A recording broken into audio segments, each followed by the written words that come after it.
নমস্কার। নব আনন্দে জাগো। আজি নব আনন্দে জাগো, নব উজ্জ্বল রঙে রাঙিয়ে নাও পূব আকাশের ভোরের সোনালি আলোর মতো হও উজ্জ্বল। কে জাগাবে কাকে?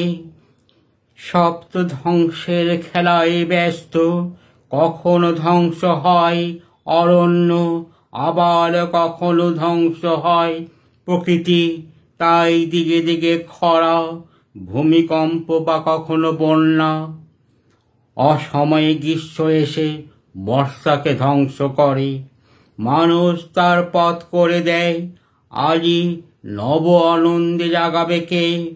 সপ্ত ব্যস্ত ধ্বংস করতেই কে জাগাবে শিশুর মনের আনন্দ? সপ্ত ব্যস্ত সমালোচনা আর বিভীষিকাময়